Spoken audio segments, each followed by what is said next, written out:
हमें human being के तो सर्टेन स्ट्रक्चर और उनके फंक्शंस के बारे में पता है, बट व्हाट अबाउट प्लांट्स? वो भी तो लिविंग बीइंग्स हैं, उनके अंदर भी तो कुछ ऐसे स्ट्रक्चर, सेल्स, टिश्यूज होंगे जो कुछ काम कर रहे होंगे। तो चलिए जानते हैं एक बहुत ही अमेजिंग चैप्टर और उसका part, that is plant tissue. Hello everyone, मेरा नाम रीना है। मैं वेलकम करती हूँ आप सभी का इस प्यारे से अमेजिंग से चैनल पर जिसका नाम है Unacademy of Angels class 6 to 10, और इस अमेजिंग सीरीज में जिसमें हम क्विकली आपको रिवीजन करा रहे हैं।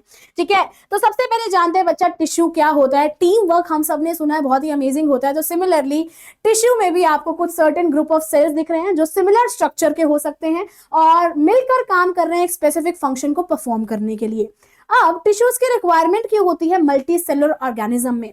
पहला रीजन बच्चा, बहुत सारे सेल्स हैं, different different group of cells हैं, ठीक है, वो स्पेशलाइज्ड होंगे और एक स्पेसिफिक फंक्शन परफॉर्म करेंगे, और कहीं ना कहीं डिवीजन ऑफ लेबर हो जाता है कि भाई तुमने ये काम करना है, तुमने ये काम करना है, तुमने ये काम करना है।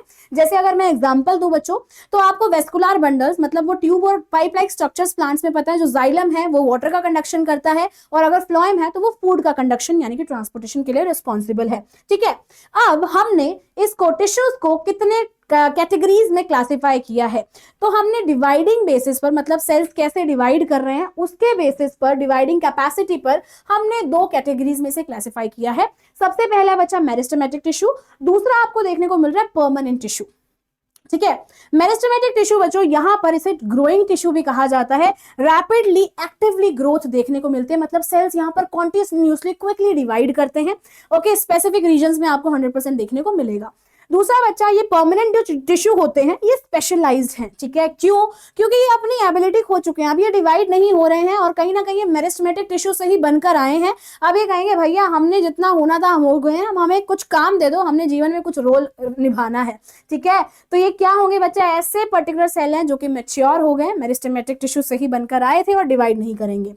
ठीक है, अगर हम बात करें बच्चा ग्रोइंग इंजन्स की यानी कि मेरिस्टेमेटिक टिश्यू की, इसका क्या रोल है, फीचर्स हैं, चलिए जानते हैं। डिवाइडिंग टिश्यू है, रिस्पॉन्सिबल है ग्रोथ के लिए। दूसरी बात बच्चा, फीचर्स की बात की जाए तो बहुत एक्टिवली डिवाइड करेंगे। डेंस साइटोप्लाज्म में सेलुलर कंपोनेंट सारे प्रेजेंट होंगे, माइटोकॉन्ड्रिया, न्यूक्लियस, फलाना ढिमकाना सब कुछ होगा। ठीक है, नॉट फलाना ढिमकाना, सेलुलर कंपोनेंट्स है। थिन सेलुलोज वॉल होगी, मतलब इसकी जो सेल वॉल है बच्चा वो कहीं ना कहीं काफी थिन है, पतली है, क्योंकि इनका मेजर काम कहां पर है, मेजर एनर्जी कहां जा रही है? डिवीजन में, फटाफट डिवाइड होते जाओ, तो इसलिए इतनी मोटी दीवारें नहीं होती हैं। प्रोमिनेंट न्यूक्लियाई है बच्चा, न्यूक्लियस प्रॉपर हमें देखने को मिलेगा, जिसकी वजह से सारी कमांड जा रही है, फटाफट डिवीजन करना है भाई। और साथ साथ वैक्यूल्स नहीं है, क्योंकि बच्चा इसकी अभी नीड नहीं है, क्योंकि इनका काम ही एक्टिवली डिवाइड करना है, तो यहाँ पर वैक्यूल्स नहीं होंगे, मतलब कोई किसी टाइप का स्टोरेज या फिर कोई मटेरियल्स नहीं रखते अपने अंदर। ठीक है, अब बारी आती है बच्चा, मेरिस्टेमेटिक टिश्यू के भी सर्टेन टाइप्स होते हैं, बिल्कुल सर्टेन टाइप्स है बच्चा। तो इसके 3 टाइप्स हैं, उनके लोकेशन के बेसिस पर हमने क्लासिफाई किए हैं। पहला आपका एपिकल, दूसरा इंटरकैलरी, और तीसरा आपका लेटरल। ठीक है, एपिकल बच्चों जो आपको टिप्स पर देखने को मिलेगा। ठीक है, तो इसकी लोकेशन आपको ग्रोइंग टिप्स, स्टेम और रूट में देखने को मिलेगी। लेंथ दे रहे हैं स्टेम और रूट को। इंटरकैलरी बच्चा आपको नियर द नोड्स यहां पर आपको जनरली देखने को मिलेगा, जिसकी वजह से ग्रोथ आ रही है आपके लीव्स के सर्टेन पार्ट्स में, या फिर जो अगर आपकी ब्रांचेस आपको दिख रही है वो भी इसी वजह से दिख रही है। लेटरल मेरिस्टेम बच्चा आपको स्टेम के साइड में, रूट के साइड में देखने को मिलता है, जिसकी वजह से मोटाई आ रही है, गर्थ मिल रही है, डायमीटर मिल रहा है किसी भी प्लांट बॉडी को। ठीक है, तो ये तीनों टाइप काफी इंपॉर्टेंट है। उसके बाद बारी आती है परमानेंट टिश्यू क्या कर रहे हैं भाई अब इसके अंदर। ठीक है, सिंपल आपने ये तो पढ़ लिया मेरिस्टेमेटिक टिश्यू के बारे में। अब परमानेंट टिश्यू क्या कर रहे हैं बच्चा? परमानेंट टिश्यू है, इनका फॉर्मेशन डेफिनेटली किसके थ्रू हुआ था? मेरिस्टेमेटिक टिश्यू के से ही हुआ था। तो ये एक स्पेसिफिक रोल लेंगे, भाई हमें कुछ रोल दे दो, हमने भी कुछ काम करना है, और इनके पास एबिलिटी तो है नहीं डिवाइड करने की। ठीक है, तो ऐसा प्रोसेस जिसमें पर्टिकुलर इनको एक परमानेंट शेप, साइज और फंक्शन मिल जाता है, उस पर्टिकुलर प्रोसेस को डिफरेंशिएशन कहा जाता है। इसके भी आगे 2 फर्दर ग्रुप हैं। ठीक है, सिंपल परमानेंट टिश्यू और complex permanent tissue. Simple permanent tissue में एक ही टाइप के सेल होंगे जो स्पेसिफिक फंक्शन परफॉर्म करेंगे। कॉम्प्लेक्स परमानेंट टिश्यू के अंदर बच्चा डिफरेंट टाइप्स ऑफ सेल होंगे जो मिलकर एक स्पेसिफिक फंक्शन परफॉर्म करने में हेल्प करेंगे सारे। ठीक है, चलिए बात करते हैं स्टूडेंट्स अब आपके सिंपल परमानेंट टिश्यूज के बारे में।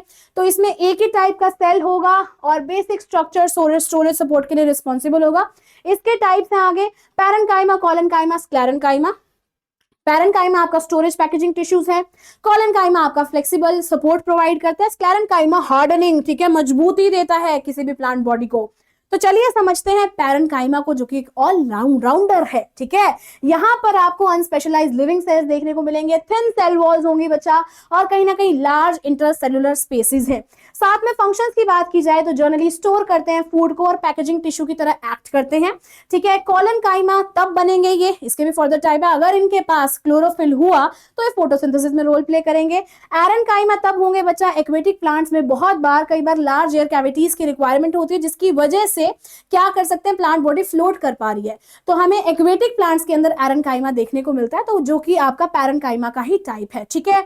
तो this is the picture and this is the intercellular spaces I am talking about, ये वाले, ठीक है। चलते हैं आगे एंड बात करते हैं बच्चों आप किस चीज की, कॉलनकाइमा की। ये आपको इतनी फ्लेक्सिबिलिटी दिख रही है बच्चा इस टेंड्रिल के अंदर, कैसे इतना घुमावदार स्ट्रक्चर है, तो इस पिक्चर से दिमाग में इस चीज को बिठा लीजिएगा, ये फ्लेक्सिबिलिटी प्रोवाइड कर रहा है किसी भी प्लांट को, ठीक है। तो फ्लेक्सिबिलिटी है जैसे कि टेंड्रिल्स के अंदर, स्टेम के अंदर, सो दैट वो इजिली बेंड हो पा रही है, तो वो कॉलनकाइमा की वजह से ही हो पा रही है, ओके। मैकेनिकल सपोर्ट भी प्रोवाइड करता है, लिविंग है बच्चा, इलोंगेटेड सेल्स हैं, सेल वॉल्स यहाँ पर इरेगुलरली थिकेंड होती हैं, ठीक है। कॉर्नर्स भी आपको स्पेशली थिकेंड देखने को मिलेंगी, बहुत ही कम इंटरसेलुलर स्पेस है बच्चों, और लीफ स्टॉक्स में बिलो द एपिडर्मिस, और जहां पर भी फ्लेक्सिबिलिटी है कॉलनकाइमा प्रेजेंट होता है।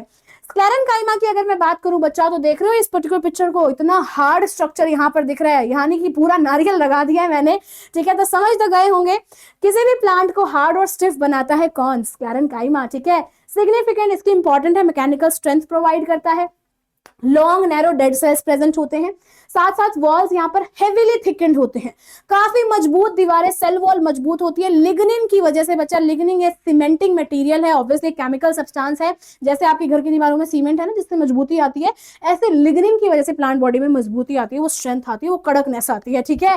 वॉल्स यहाँ पर थिक होंगी बच्चा, कोई इंटरनल स्पेस नहीं है किसके अंदर, सेल्स के बीच में, और आपको स्टेम में, वास्कुलर बंडल्स में देखने को मिलेगा, वेन्स ऑफ लीव्स में भी ये सर्टेन थिंग्स आपको देखने को 100% मिलेंगी। अब बारी आती है बच्चा आपका कॉम्प्लेक्स परमानेंट टिश्यू, ठीक है।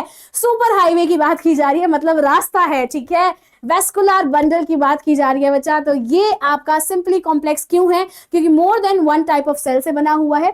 दूसरी बात, डिफरेंट सेल्स कोऑर्डिनेट करके एक स्पेसिफिक फंक्शन परफॉर्म करेंगे, एंड कहीं ना कहीं जाइलम फ्लोएम इसके टाइप्स रहते हैं बच्चा, टुगेदर ये वेस्कुलर बंडल बनाते हैं जो कि कंडक्शन और ट्रांसपोर्टेशन का काम करेंगे, और ये सिस्टम की वजह से प्लांट बॉडी में सर्वाइवल पॉसिबल है, क्योंकि पानी खाना इसी वजह से मिल पा रहा है, ठीक है। जाइलम की बात की जाए तो बच्चा जाइलम इज रिलेटेड टू जल, वाटर और मिनरल्स का ट्रांसपोर्टेशन करेगा, ठीक है। यूनिडायरेक्शनल वर्टिकली जाएगा रूट से अदर पार्ट्स में, ठीक है। बहुत सारे सेल्स इसमें इन्वॉल्व है, अभी बताऊंगी कौन कौन से, और ये मैकेनिकल सपोर्ट भी प्रोवाइड करता है।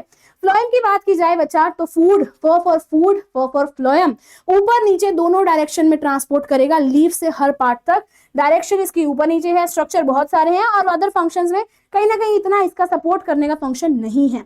अगर यहाँ पर मैं जाइलम की बात करूं बच्चा, 4 टाइप ऑफ एलिमेंट से बना है, ट्रैकेट्स, वेसल्स, जाइलम, पैरेन्काइमा और लाइक फाइबर्स। ट्रैकेट वेसल्स में ट्यूबुलर स्ट्रक्चर है, वाटर मिनरल्स का ट्रांसपोर्टेशन के लिए रिस्पॉन्सिबल है। जाइलम पैरेन्काइमा बच्चा फूड का स्टोरेज करता है, और फाइबर्स की बात की जाए तो सपोर्टिव नेचर के होते हैं। फ्लोएम भी अगेन यहाँ पर आपको 4 टाइप्स के देखने को मिल रहे हैं, sieve tubes, companion, phloem parenchyma और phloem fibres, okay. Sieve tube और कंपेनियन क्या करेंगे बच्चा, ट्यूबुलर स्ट्रक्चर्स हैं, परफोरेटेड वॉल्स हैं, मतलब थोड़े थोड़े छेद भी हैं उसके अंदर, फूड का ट्रांसपोर्टेशन करेंगे, कंपेनियन सेल्स इसकी हेल्प करेंगे कंपेनियन बनकर। फ्लोएम पैरेन्काइमा फूड का मटेरियल का स्टोरेज करेंगे, और फ्लोएम फाइबर्स सपोर्ट प्रोवाइड करेंगे, ठीक है। नेक्स्ट थिंग क्या आती है स्टूडेंट्स, अभी तक हम इसने पूरे चैप्टर में हमने क्या स्टडी किया है, हमने ये जाना है कि प्लांट टिश्यू को हमने 2 क्लासेस में कैटेगराइज किया था, क्लासिफाई किया था, मेरिस्टेमेटिक टिश्यू और परमानेंट टिश्यू। मेरिस्टेमेटिक में आपने एपिकल, लेटरल और लाइक इंटरकैलरी के बारे में पढ़ा है, और परमानेंट में आपने सिंपल और कॉम्प्लेक्स के बारे में पढ़ा है। सिंपल में आपने पैरेन्काइमा, कॉलनकाइमा और स्क्लेरेन्काइमा, और कॉम्प्लेक्स के अंदर आपने जाइलम और फ्लोएम के बारे में स्टडी किया है, क्योंकि आपने अपने डिफरेंट टाइप ऑफ सेल्स को देखा है जो कि एक स्पेसिफिक फंक्शन परफॉर्म कर रहे हैं। तो दैट इज हाउ बच्चों we have come to an end of this session. I hope आपने मेरे साथ बहुत अच्छे से स्टडी कर लिया होगा ये पूरा प्लांट टिश्यू के बारे में, और अच्छे से पढ़ना चाहते हो तो आ जाओ अनअकैडमी के प्लेटफॉर्म पर, कोड यूज कर लेना रीना लाइव, क्योंकि मेरा नाम रीना है, लाइव लगा दीजिएगा, मैक्सिमम डिस्काउंट मिलेगा। और हमारे साथ जुड़ना मत भूलना, ये हमारे टेलीग्राम ग्रुप्स हैं बच्चों, जिसका लिंक आपको डिस्क्रिप्शन बॉक्स में भी मिल जाएगा। So bye bye students, have a very good day, we'll meet you soon, take care, bye.